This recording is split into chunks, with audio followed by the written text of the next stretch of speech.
Buat Allah membolak-balikan hati itu lebih gampang dari kita ngebolak-balikin tangan kita. Gampang banget nih.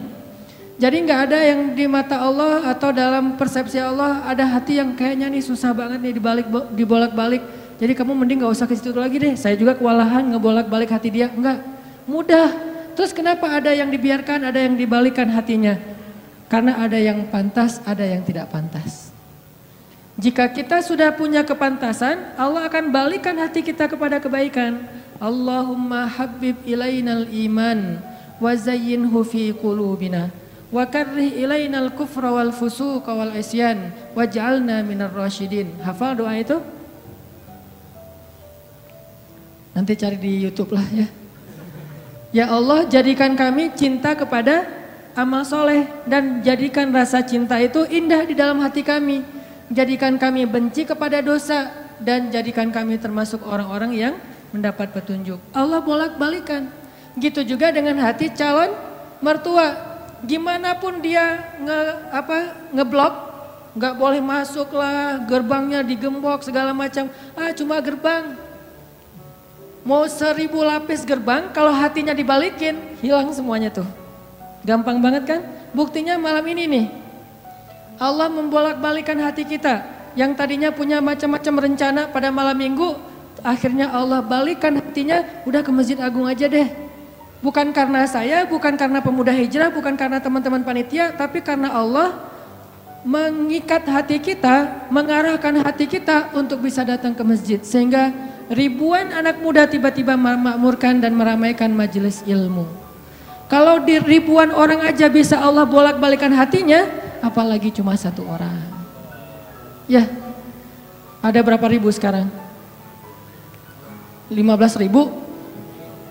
Lebih nih Masjid Agung ini daya tampungnya berapa? 10.000 ya? Sampai keluar. Berarti sekitar 20.000. Ini benar-benar sesuai dengan yang dulu banget saya harapin 2 tahun yang lalu bisa ngalahin Tomorrowland. Minimal DWP lah ya. Bisa ngalahin DWP atau kalau bisa Tomorrowland. Saya pernah kemarin tuh acara taklim di Pekanbaru, Anur, yang datang sekitar 25.000 anak muda di depan masjid penuh. Malam yang sama ada acara juga di mall, tapi acaranya sepi, yang taklimnya rame. Masya Allah. Habis itu baru ke mall. Tetap aja sama-sama rame. Intinya teman-teman mudah buat Allah. Sama kayak Allah membolak-balikan hati Nabi Muhammad, mertuanya Ali bin Abi Thalib. Padahal udah yang datang itu kurang keren apa coba? Abu Bakar. Secara fisik terkenal Abu Bakar itu orangnya putih, nggak terlalu gemuk, jadi badannya tuh bagus. Terus orangnya dermawan, akhlaknya paling mulia dan nggak pernah syirik sejak zaman jahiliyah. Di antara sahabat Nabi yang gak pernah melakukan dosa syirik sejak zaman jahiliyah, Ali dan Abu Bakar. Malah Abu Bakar tuh waktu kecil pernah diajak sama ayahnya untuk nyembah patung. Begitu ayahnya selesai ibadah nyembah patung pergi, itu patung diludahin sama Abu Bakar. Dilemparin kotoran sama Abu Bakar. Apa sih lo patung doang masa disembahin? Kalau lo bisa balas gua, coba lo balas, dilemparin. Ternyata gak balas. Dari kecil juga Abu Bakar itu udah gak pernah syirik. Orang yang sangat terjaga, hanif. Dan julukannya juga sama dengan julukan Nabi Ibrahim, Siddiq. Wadhkur fil kitab Ibrahim innahu kana siddiqan nabiyya. Ibrahim Siddiq, Abu Bakar Siddiq, sama nih. Bahkan Nabi sering membandingkan Abu Bakar sama Ibrahim. Engkau wahai Abu Bakar seperti Ibrahim. Engkau wahai Umar seperti Musa. Ya iyalah Umar ya. Musa kan gak sengaja noel orang langsung meninggal kan ya. Melihat Bani Israel agak ramai gitu lagi mau gelut sama orang Kipti. Karena Musa kasihan kepada Bani Israel yang lemah, akhirnya dia cuma ditakol dikit lah si orang Kipti ini teh. Cuma apaan sih lo? Meninggal. Belum diginiin, baru gini doang coba. Jadi kalau dulu ada ultimate fight, kayaknya Musa tuh juara bertahan tuh. Nah kalau di zaman Nabi orang kayak Musa, Umar, jawara Quraisy. Kalau ada yang macam-macam sama Umar, lo berani sama gue. Nih lo lihat nih. Nggak ada yang berani sama Umar. Kalau lo pengen istri lo jadi janda, anak lo jadi yatim, lo tunggu gue di belakang gedung itu. Gedung, bukit. Nggak ada gedung dulu teh. Nggak ada yang berani nungguin Umar. Lancar aja tuh hijrahnya. Artinya Abu Bakar itu sering dibandingkan kayak Ibrahim. Terus dengan Nabi akrab banget tuh Abu Bakar. Jadi kayak soulmate-an berdua tuh. Belum dapat risalah Islam juga, Nabi itu kalau jalan sama Abu Bakar jalan yuk kemana? Ngopi kalau bahasa kita teh. Ngopi sama Abu Bakar berdua. Dari zaman sebelum Islam juga Nabi itu dalam tanda petik udah sering ngopinya sama Abu Bakar. Coba enak gak nolak teman ngopi kita? Agak susah kan dia ngajak kemana? Gak enak kan nolaknya, ya udah gue datang gitu. Ali ngerasa wah nih yang datang nih saingan berat nih. Pernah bersaing dengan orang kayak gini? Pernah, cuman sering kalah. Gak ada saingan juga masih ditolak ya, apalagi ada saingan. Nah itu mah saya banget bukan teman-teman. Udah biasa ditolak, pada akhirnya diterima juga. Karena saya gak mau menyerah. Datang Abu Bakar, mau ngelamar Fatimah. Ali pas tahu berita itu, ya udahlah berarti pupus harapan. Hashtagnya berhenti aja. Udah gak bisa ngapa-ngapain. Tidak lama kemudian setelah Abu Bakar lama di rumah Nabi terus pulang, Ali merhatiin wajah Abu Bakar nih, wajah diterima atau wajah ditolak nih. Ternyata dapat kabar Abu Bakar ditolak sama Nabi. Yes, kata Ali. Abu Bakar ditolak sama Nabi. Cuman sisi lain, Ali makin gak pede. Kalau Abu Bakar aja ditolak, siapa saya? Bahkan lebih ditolak lagi. Jangan-jangan belum sampai di pintu juga, udah Ali pulang aja deh. Abu Bakar aja ditolak. Yang kurang apa coba? Akhlak luar biasa, agama terbaik. Bahkan umat Islam paling baik imannya tuh. Dan amal solehnya Abu Bakar. Gak ada tandingan lah. Mau ngelihat surganya di akhirat. Orang kaya di dunia dan kaya di akhirat tuh Abu Bakar tuh. Ada orang yang di dunia miskin, di akhirat kaya. Di akhirat miskin, di dunia kaya. Kalau Abu Bakar, dunia akhirat kaya. Surganya Abu Bakar tuh dikelilingin sama Jibril. Jadi Jibril lagi pengen ngukur surganya Abu Bakar. Terbang setahun. Udah setahun terbang, itu baru di pinggirnya surga Abu Bakar. Belum sampai ke tengah. Padahal Jibril itu kecepatannya lebih tinggi daripada kecepatan cahaya. Bayangin, udah setahun perjalanan cahaya baru di pinggir surganya Abu Bakar. Belum juga masuk, belum sampai ke alun-alunnya surga Abu Bakar.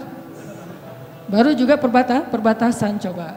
Kurang apa Abu Bakar? Ditolak sama Nabi. Duh, makin gak pede, kata Ali. Cuma gak pakai bukan orang Sunda soalnya. Gak lama kemudian datang lagi.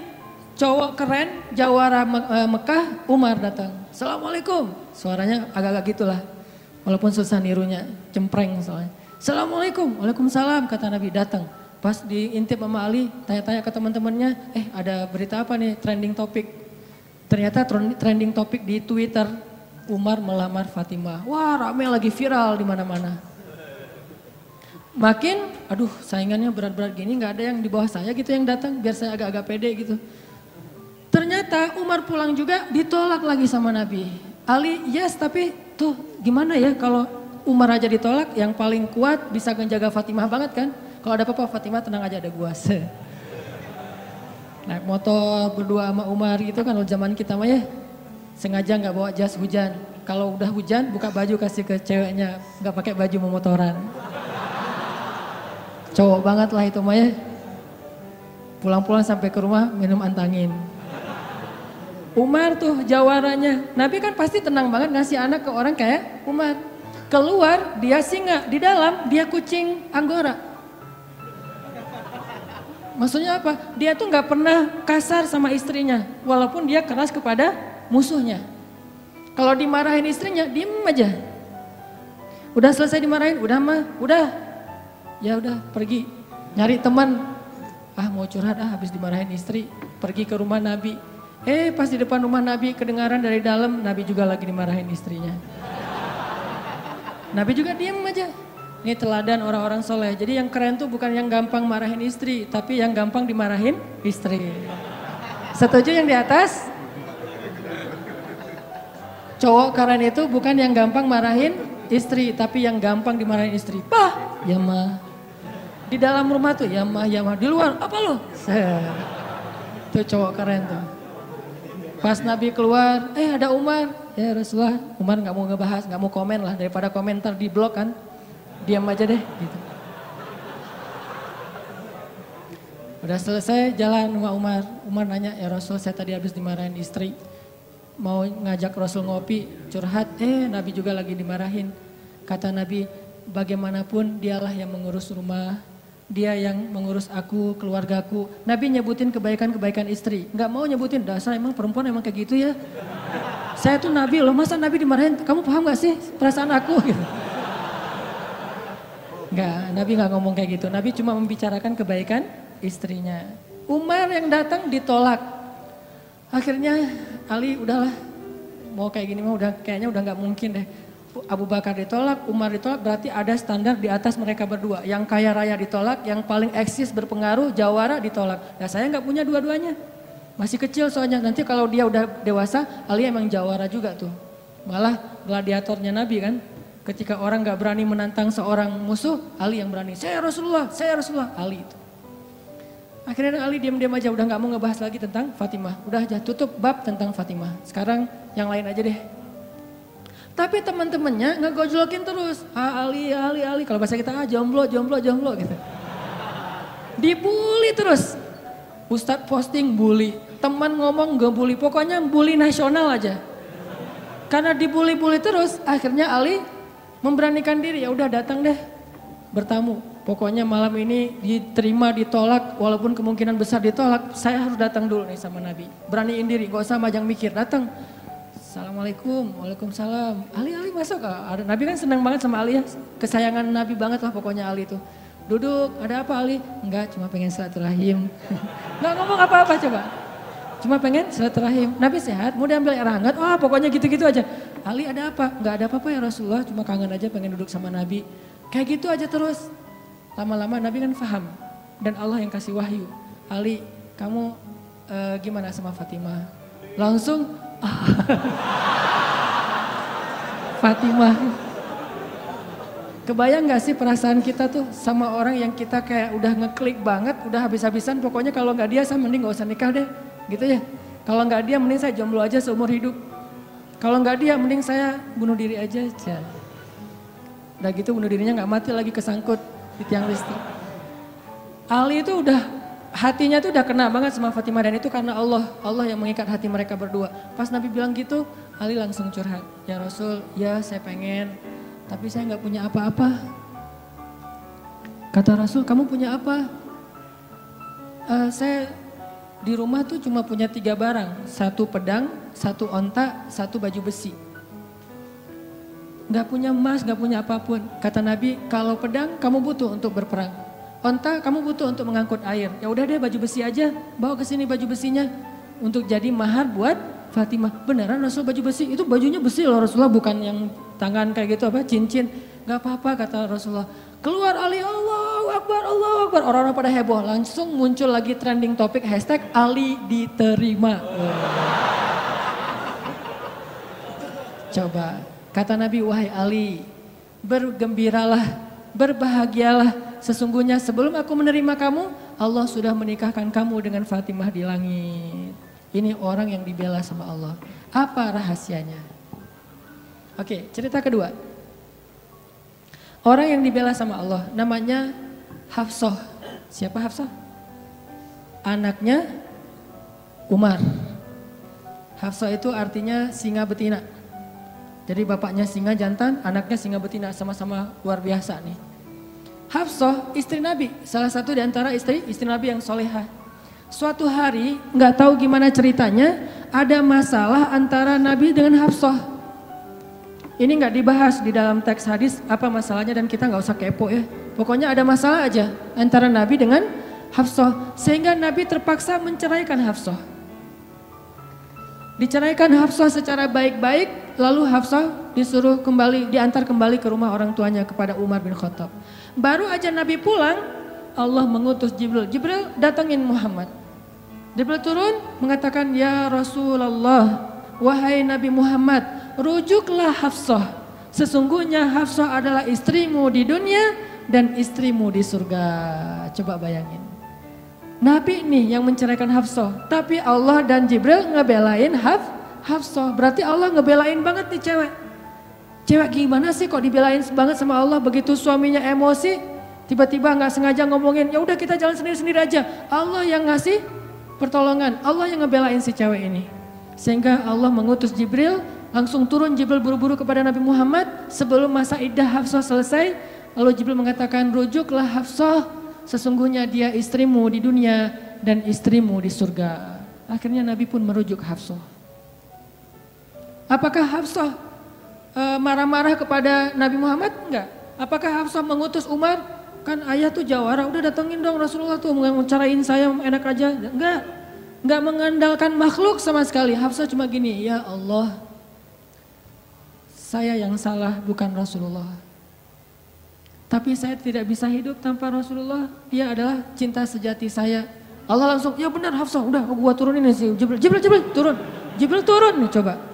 Ya Rasulullah, rujuk Hafsah, dirujuk. Apa rahasia orang cewek sekeren Hafsah sampai dibelain dari langit ketika dia bercerai sama suaminya? Kisah yang ketiga. Cewek juga dibelain sama Allah sampai turun ayat. Kalau tadi dua cerita tidak turun ayat, cuman ilham atau wahyu dalam bentuk isyarat. Kalau sekarang sampai turun ayat loh. Yang ada di dalam surat Curhat. Teman-teman tahu surat Curhat? Surat Al-Mujadalah. Kan terjemahan dari Mujadalah curhat kan ya?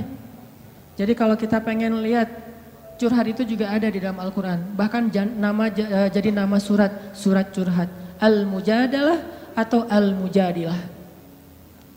Siapa yang dikisahkan di dalam surat itu? Coba teman-teman buka surat Al-Mujadalah, surat 58 ayat 1. Yang punya aplikasi Al-Quran di handphonenya, coba buka surat 58 ayat 1, Al-Mujadalah. Kita lihat nih, gimana Allah ngebelain seorang cewek yang disebut di dalam ayat itu. Saya bacain ya. A'udzu billahi minasy syaithanir rajim. Yuk bareng-bareng.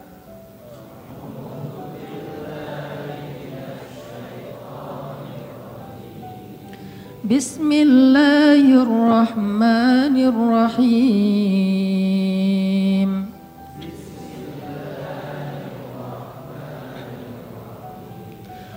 قد سمع الله قول التي تجادلك في زوجها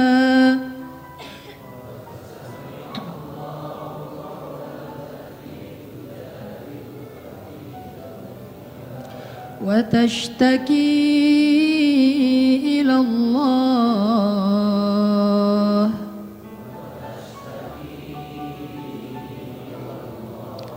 والله يسمع تحاوركما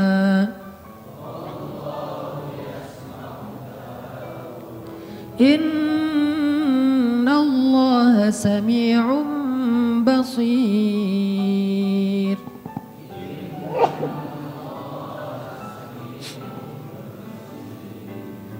Sungguh Allah telah mendengar ucapan seorang perempuan yang meminta nasihatmu tentang suaminya.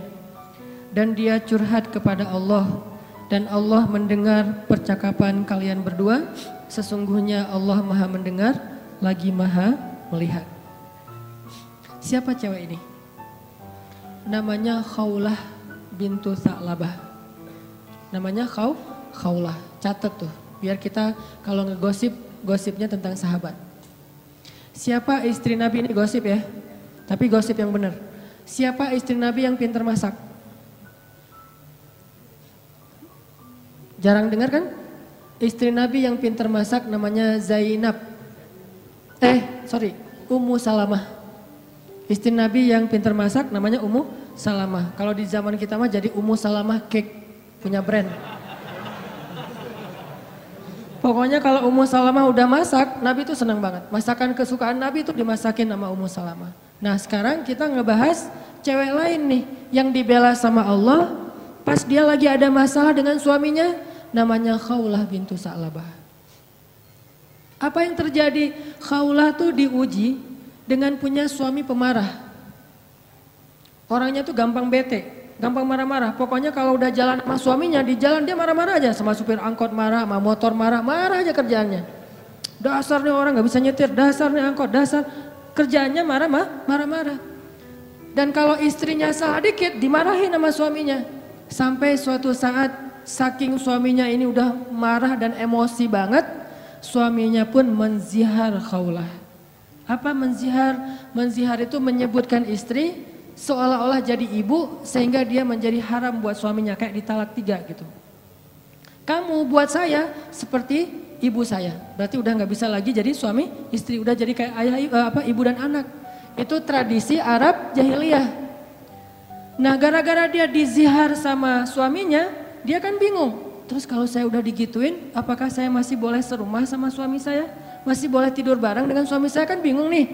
Minta nasihat dan fatwa kepada kiainya. Waktu itu adalah Rasulullah SAW. Datang nih khaulah ke Nabi dalam wajah yang sedih. Baru dizihar, ditalak 3 sama suaminya, dia datang, ya Rasulullah. Apa hukum seorang suami yang mengatakan kepada istrinya, engkau bagiku seperti punggung ibuku. Artinya udah gak halal lagi. Nabi mengatakan kalau gitu engkau wahai khaulah sudah cerai dengan suamimu. Udah gak bisa lagi bareng. Bersabar wahai khaulah. Akhirnya khaulah pun pulang dalam keadaan sedih. Dia curhat kepada Allah, ya Allah. Memang suami saya itu banyak salahnya. Memang suami saya itu pemarah. Tetapi dialah cinta pertama saya. Coba. Ketulusan cinta cewek. Dialah cinta pertama saya. Dan dia gimana bisa hidup, siapa yang akan ngerawat dia? Kalau dia menceraikan saya, selama ini yang ngerawat dia cuma saya. Ya Allah bagaimana ini? Watashtaki ilallah. Minta nasihat kepada manusia, tapi curhat kepada Allah. Itu ayatnya tuh.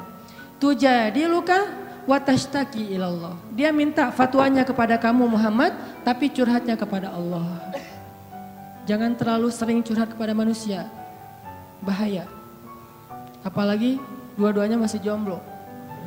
Kita curhat ke teman kita, gue lagi kecengin cewek nih. Kayaknya soleha banget, hafal juz 30.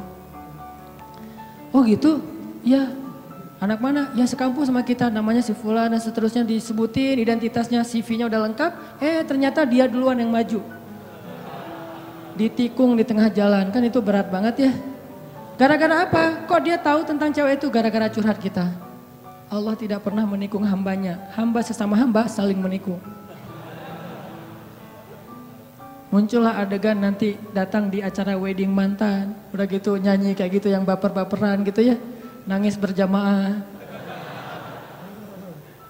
Ini karena sering curhat kepada manusia. Manusia juga kadang-kadang nyebelin. Kita curhatnya sedikit baru opening, dia udah balas curhat lebih banyak lagi.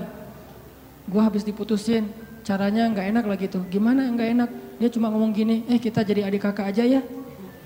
Kan berat banget buat gua. Oh gitu, lu masih mending, gua lebih parah dari itu. Cerita dia tuh, akhirnya dia yang curhat sama kita. Itu ke manusia. Kalau ke Allah nggak gitu. Allah Maha Sami'un, Maha mendengar. Arti Sami'un itu nggak pernah lelah mendengar. Itu arti Sami, nggak pernah lelah mendengar. Kita curhat semalam suntuk juga, Allah tetap sayang sama kita. Udah ya, kelamaan curhat kamu, yang lain hamba-hambaku masih banyak tuh. Nggak ada kayak gitu. Makin kita lama curhat sama Allah, makin Allah sayang sama kita. Makin kita lama curhat kepada manusia, makin dia sebel sama kita. Bayangin kita telepon teman kita, baru juga 10 menit, maaf ya udah lowbat, maaf ya gue harus ngangkat jemuran, maaf ya dan seterusnya. Manusia, tapi Allah Sami'un, Maha mendengar. Arti Maha mendengar ini, Allah tuh gak pernah bosan ngedengerin curhat hambanya. Jadi bukan hanya dia ambil dari angle Allah Maha mendengar segala ucapan kita, bukan cuma itu angle-nya. Ambil angle-angle yang motivasi. Ternyata Allah itu gak pernah bosan, gak pernah capek ngedengerin curhat kita. Jadi kalau kita pengen curhat yang panjang, yang gak akan pernah dicuekin. Kadang-kadang kita curhat lewat telepon ke teman kita, di loudspeaker dia ngapain gitu ya. Kok gak ada suara dia, kok diam-diam aja. Kamu dengar kan? Dari jauh dia langsung lari, iya dengar, terus pergi lagi. Kita ngomong sendiri, teleponnya ditaruh di atas bantal, dia pergi. Itu manusia, Allah enggak. Wa idza sa'alaka ibadi anni fa inni qarib Kalau kita tanya ke Allah pengen curhat, Allah bukan menjauh. Apa-apa, sini, dekat. Allah malah mendekat kepada kita. Apa? Wahai hambaku ada apa? Kalau teman kita menjauh, kalau Allah mendekat coba. Sami'un, qaribun. Orangnya tuh qarib. Kalau bahasa kita karib, akrab orangnya. Bukan orangnya, zatnya.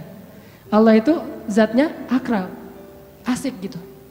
Nggak bakalan nyebelin. Allah gitu banget sih, saya udah capek-capek curhat semalaman ternyata nggak didengar. Nggak. Sami'un.